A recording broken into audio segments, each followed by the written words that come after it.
It's weird because I liked the Monogatari series. I don't know which part I got up to. I watched a lot of it. I mean, there's like 8, 9 there's seasons so right now. fucking many, bro. And I'm like a monkey when I watch anime. I'm like, I don't want to have to like think about like order and shit and like what I'm doing. Just put something on, right? Like, I'm like, and sometimes with like I don't know what happened in between the series sometimes. Yeah. And because it's so confusing, there was so many times where I would start a season of one of that franchise, I don't know which fucking one, and I was like, am I on the right one or am I just confused because it's this series? Like that is like easily the most like that is the number one question I get past probably the most. What's the order? What order should I watch the Monogatari? It's not even that complicated.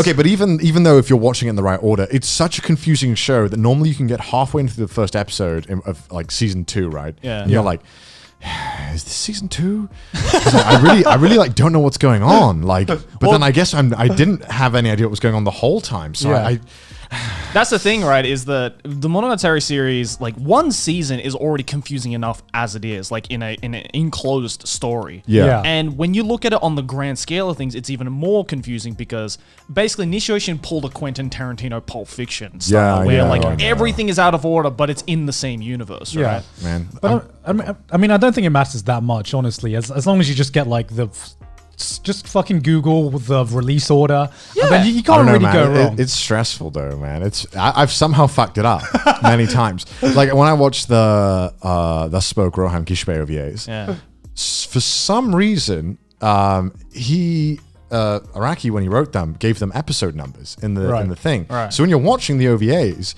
they don't do them in order, but Araki never did them in order anyway, if I remember correctly. Right. So you'll turn on episode 1, it'll be like episode 6, and I'm like, what do you mean? Araki, please stop. And then I'm like, and then you're like, spacebar, right? Fucking Google, right? Which episode is episode 1? And then you see, episode 1 is episode 6, episode 2 is episode 9, episode 3 is like episode 4, and then you're like, why? Why would you do this? He pulled like a George Lucas Star Wars, right? It's like episode 4 is the first one. But you it's have not to even that, understand. because at least it goes episode 1, like 3, 4, 5, 6, and then it goes 1, 2. It's not even that. It's just like 4, 9, 2, 7. And it's like, why? No, it's like not just Haruhi Suzumiya. Like, did you watch Haruhi Suzumiya when it was airing? Yeah. So Haruhi Suzumiya had like this broadcast order, and it was for absolutely no reason. It was just broadcasted in this random order, right?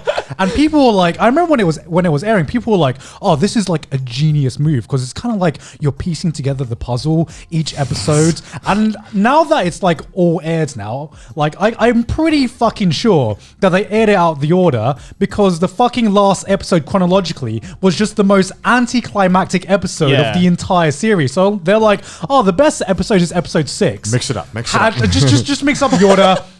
And people are going to call it a genius move. So it wasn't genius. Tanikawa Nagara was just on crack. Wait, was this the original Japanese broadcast? Yeah. They aired it out of order. Yeah. Why? So they because Tanikawa Nagara was on crack. I didn't know that. I only watched it years after, and I think we mentioned this before, but I watched the movie first by accident.